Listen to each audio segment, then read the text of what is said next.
Hai guys, jumpa kembali dengan saya Nur Fitriadin di akun Noir Blessed. Kiranya melalui video yang diunggah oleh akun ini boleh menjadi berkat bagi setiap kita. Terus dukung perkembangan akun ini dengan cara like, comment, share, and subscribe untuk perkembangan ke depan.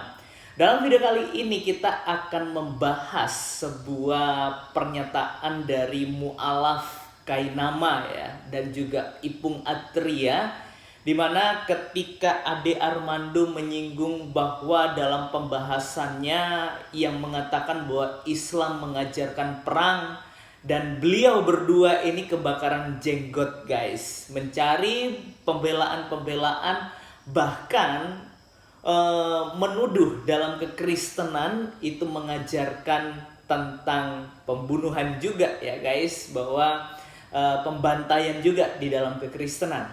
Sebelum kita jauh membahas bagian ini, mari saya mengajak kita untuk nyimak video berikut ini.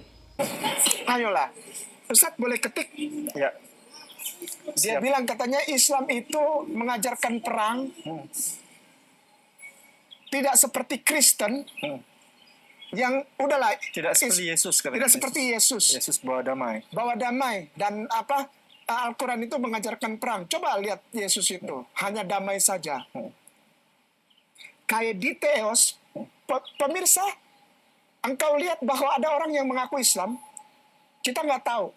Wallahu alam bisawab. Wallahu alam bisawab. Dia muslimin atau dia biawak. Kaediteos tulisannya. Caedite spasi eos, spasi novit enim, spasi dominus qui, Q-U-I, dominus qui, benar, dominus qui. Ikutin ya pemirsa, caedite eos, novit enim, dominus qui. Caedite eos, novit enim, dominus qui sunt eius. Baca itu apa Ustaz? Saya baca ya. Iya baca. Caedite eos novit enim dominus qui sunt eius adalah sebuah kalimat dalam bahasa Latin yang konon dituturkan oleh Legatus Paus dan Kepala Biara Cistercian Arnaud Amalric sebelum terjadinya pembantaian di Béziers yang merupakan tindakan militer pertama selama Perang Salib Albigensia.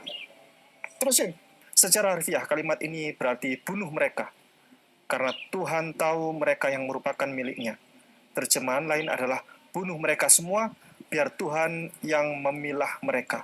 Kutipan lain yang tercatat adalah Neka eos omnes, Deus agnoset. Syukran. Ya. Ada Armando tahu ini nggak? Yang menghentikan pembantaian massal di Béziers. Katanya tahu sejarah. Aduh. Caedite eos novit enim dominus qui sunt eius. Ayolah. Ini yang menarik, ini saya kaget Ustaz. Baca. Bunuh mereka semua, biar Tuhan yang memilah mereka. Siapa yang ngomong itu siapa? Yang ngomong adalah ini, dituturkan oleh Legatus Paus dan Kepala Biara Cistercian Arnaud Amalric. Baik, dengar? Ada Armando dengar. Ini khusus dengan dia untuk Ada Armando.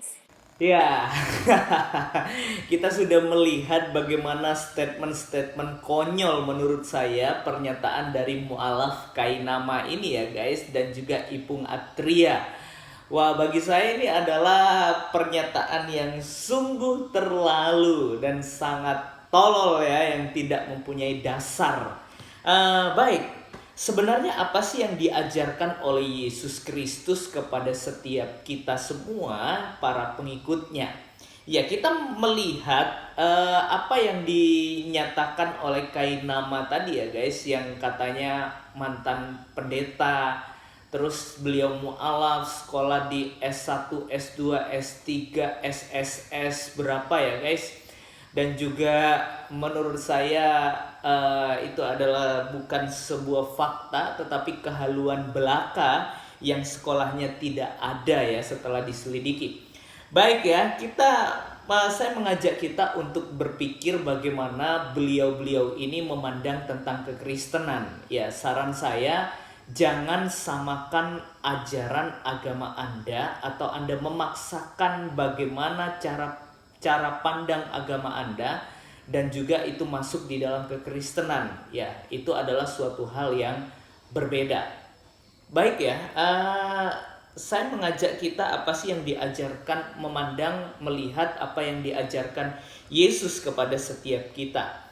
Di dalam Matius 5 ayat 44 di situ dituliskan, tetapi aku berkata kepadamu. Nah, ini baru perkataan Yesus.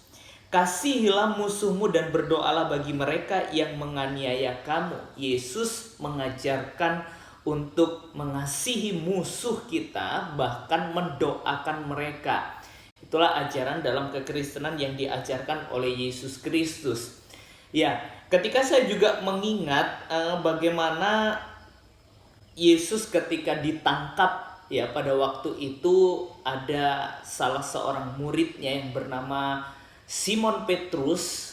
Beliau memotong hamba imam besar yang bernama Malkus.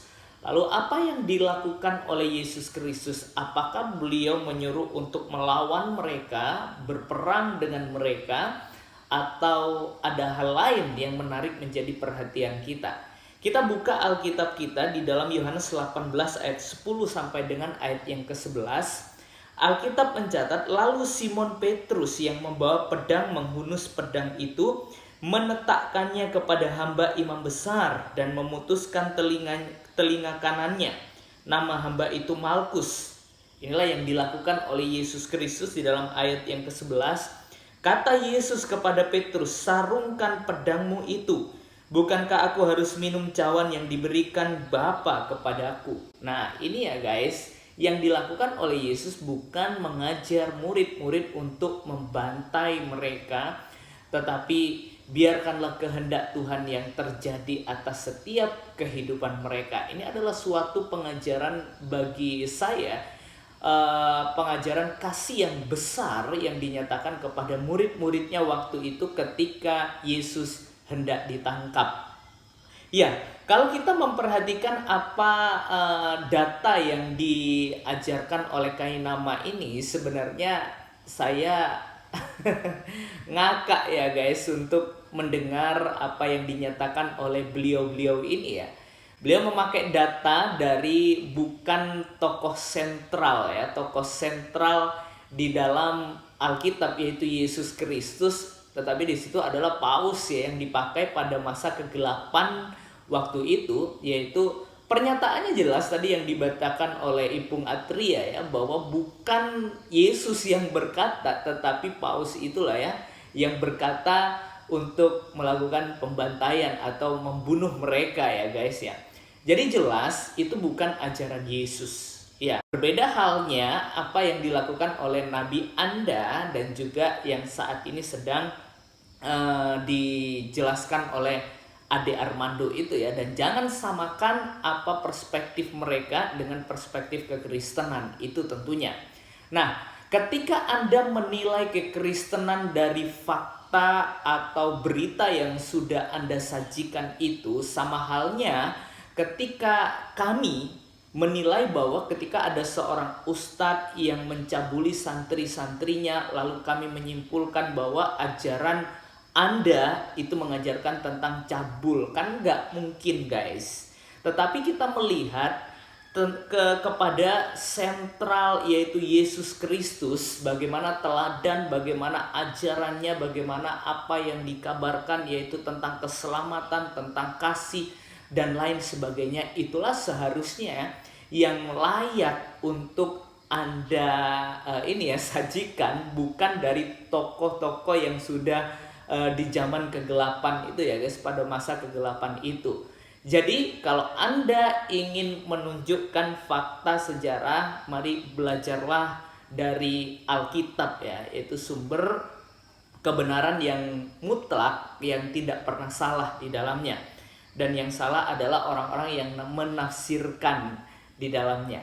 Ya, kiranya melalui video ini boleh membawa kita untuk berpikir waras serta hidup dalam kewarasan ya guys ya.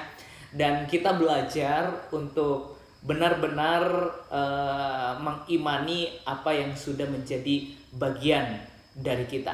Kiranya video ini boleh jadi berkat bagi setiap kita. Tuhan Yesus memberkati kita dan dimanapun kita berada. God bless you.